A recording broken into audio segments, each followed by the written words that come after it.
The Legend of Zelda, Sacred Reliquary.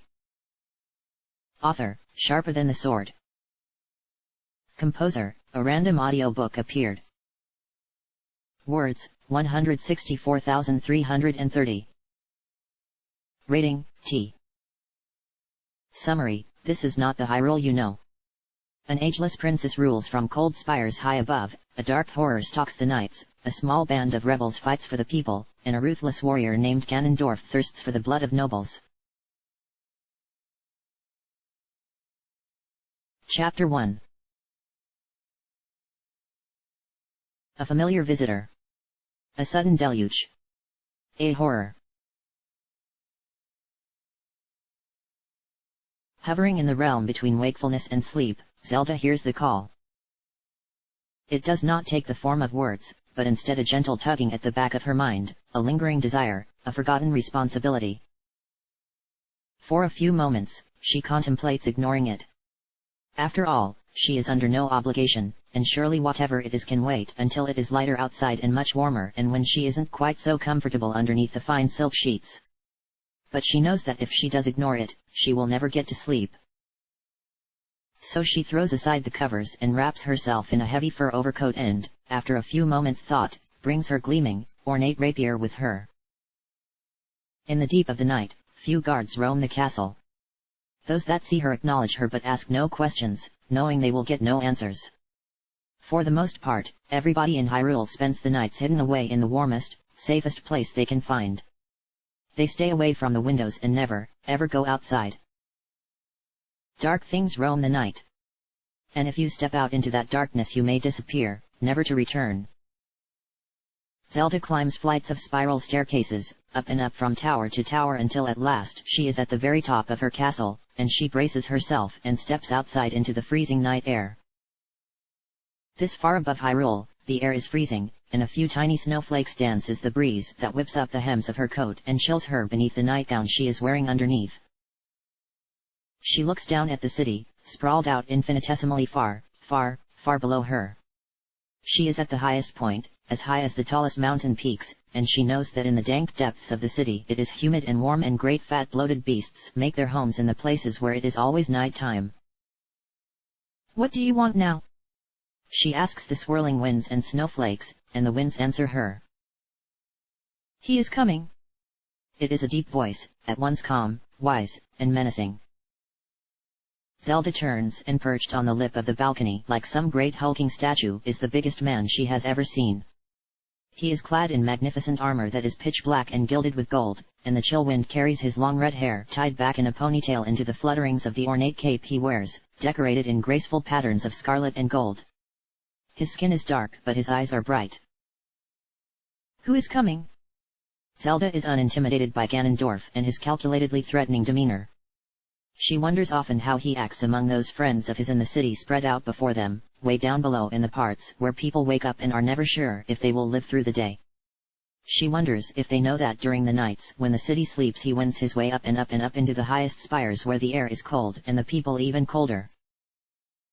I don't know," Ganondorf says after a time. "Not exactly. But I do know that there are 2 of us now, and there should be 3, and the 3rd is coming. Very soon, maybe even tonight." Zelda flexes her right hand absent-mindedly.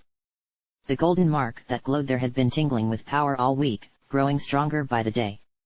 She knew that the matching one on the back of Ganondorf's right hand was illuminated also. "So what will you do?" she asks. "What will you do when courage shows up at last? Try to induct him into your little band of friends with a taste for the blood of nobles? Storm up here and claim my crown for yourself?" "I just may," says Ganondorf dangerously. Zelda tightens her grip on her rapier. "Why not try right now? What's stopping you?" He frowns, and she watches him for even a flicker of movement, waiting for even the slightest twitch of his hands towards the broadsword at his waist, but he does not move even in the slightest. Instead, he says mournfully, "What happened, Zelda? How did things end up this way?" She chooses not to remark on this. The wind howls again, carrying more swirls of snow with it. "The snow is beautiful in the night time," she says. "I'll be seeing it later tonight. As rain." Ganondorf responds coldly. Why did you come here? Zelda asks. I'm having my doubts. He levers himself up on the edge of the balcony, a single degree away from falling over. I certainly can't be here any longer. If the bearer of courage is to even live through this night in our fair city, then something must be done to protect him from whatever monstrosity lurks in Hyrule's depths. Not that you would be aware of that. He adds scornfully, up here, so far above the dangers of the darkness. Goodbye, Zelda says, without a hint of malice. Ganondorf seems taken aback, but only for an instant. Yes, he says, goodbye. Until we meet again. And then he tips himself just that one single degree, and falls smoothly off the edge of the balcony and out of sight. Zelda watches him land gracefully on another ledge countless stories down, and then jump again, falling heavily with his ornate cape trailing behind him like some bizarre plumage, buffeted by the winds. Goodbye, old friend, she repeats softly, before retreating eagerly into the welcoming warmth of her own bed. Deep within the blanketing darkness of the trees, between the shadows of trunks and branches, a warm light flickered. Link saw it and rode towards it, urging Epona away from the beaten forest path and towards the firelight. A novice woodsman would have said that there was no way to fit a horse and rider through the narrow spaces between the trees, but Link spotted the gaps and so did Epona, and the two navigated the brush with practiced ease. He dismounted and stepped into the ring of light cast by the fire. There was a single, thin man seated at the fire's edge, and beside him was an enormous pack at least twice his size. Hey, Link said. Can I sit? The man turned to look at him, revealing serene eyes and a wide grin. Link wasn't sure as he was reassured or creeped out. Certainly, certainly, he said, I am always glad to meet a hero on a journey. Hero? Link said, bemused, hardly. Perhaps you just don't know it yet, the strange man offered. After all, a hero needs a quest, and you can hardly be a hero if you haven't got your quest just yet. He had the unmistakable air of someone who has just proven their point. Could be I don't want a quest. But you will soon have one. Is violence justified for the sake of what is right? Can a good person still commit evil deeds? How far will you go to stop a friend who has strayed from the light? Do you trust your comrades enough to leave your life in their hands? Can you face the darkness in your own heart and prevail? All of these, hero, are questions that you must ask yourself. I think you've made a mistake, Link said simply. I don't make mistakes, the man said warmly. Here. Have a present. He turned around and dug through his pack for a few moments before withdrawing something colorful and pointy and tossing it onto Link's lap. He picked it up and looked at it. What is? It was a mask. Heart-shaped and edged with wooden spikes, its two yellow eyes glared out at him from patterns in purple and red. I dare say you've earned it, the strange man said. Earned it? Link was confused. What are you talking about? Nothing, nothing. Why don't you put it with those other little keepsakes of yours?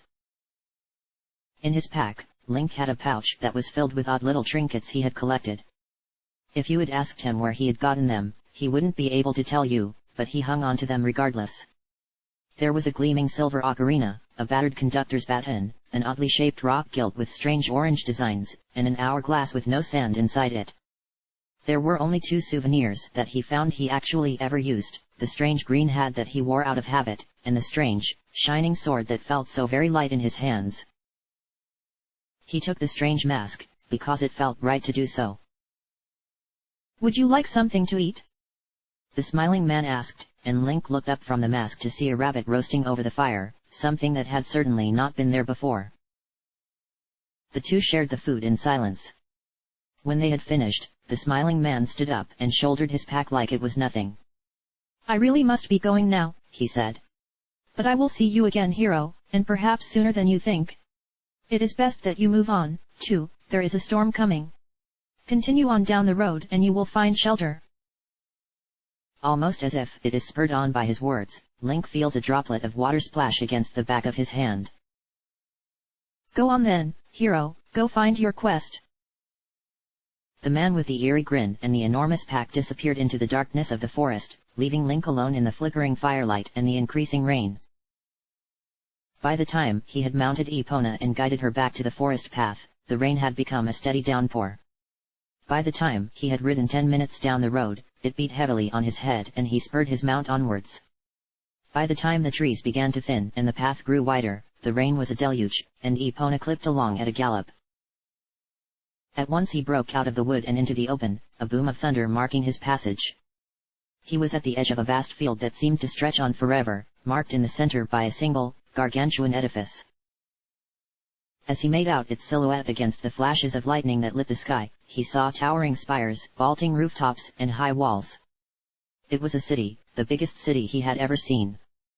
As he grew closer, the city loomed large in his vision. He craned his head and could not see the tops of the high towers, and the massive walls that circled the city dominated his vision and lost their curve. The city was ringed with a vast moat, a deep river that split in two to form the island in the center upon which it rested. Water poured from drainage holes in the wall to join the rain splashing into the river below, and countless bridges spanned the gap to disappear into doorways of varying sizes. He crossed a stone bridge.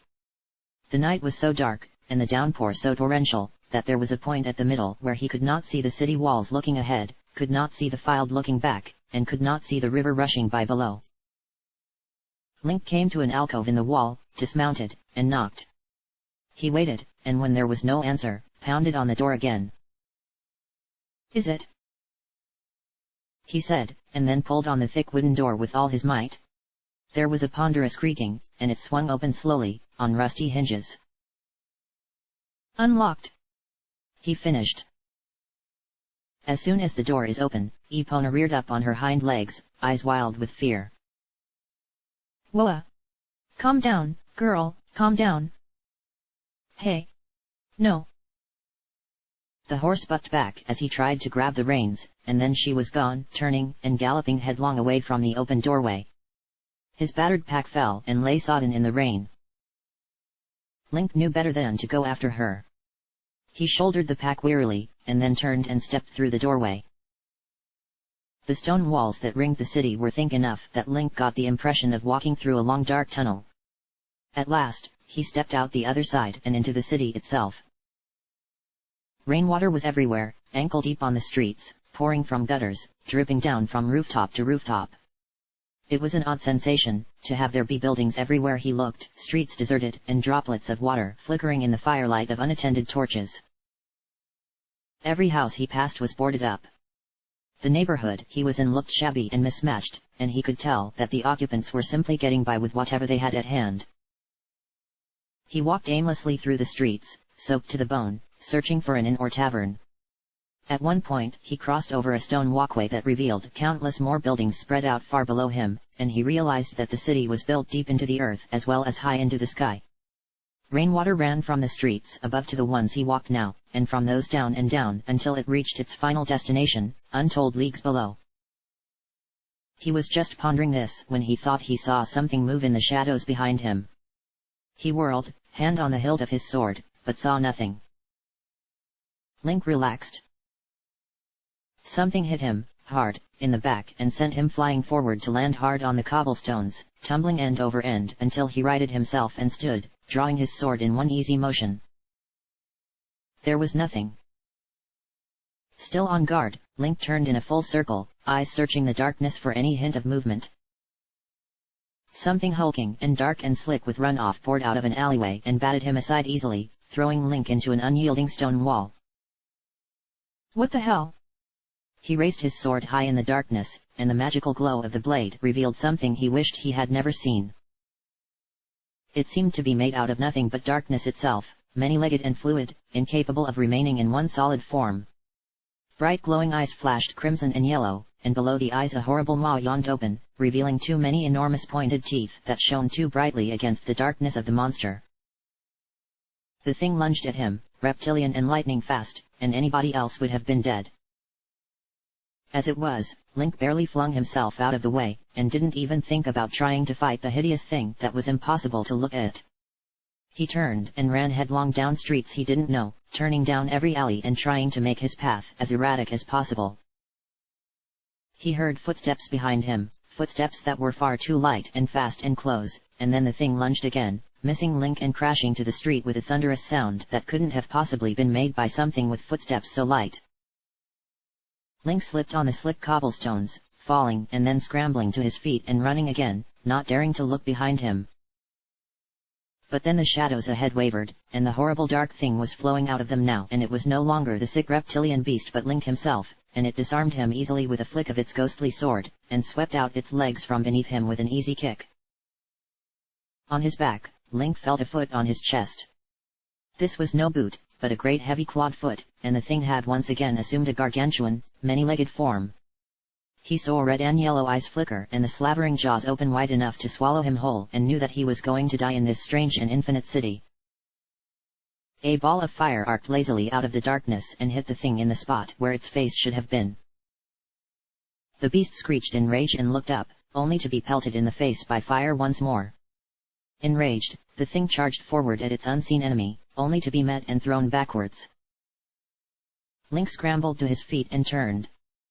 There, in the rain, was a strange creature floating in midair and cursing fluidly. It conjured another ball of fire and hurled it at the fallen monster.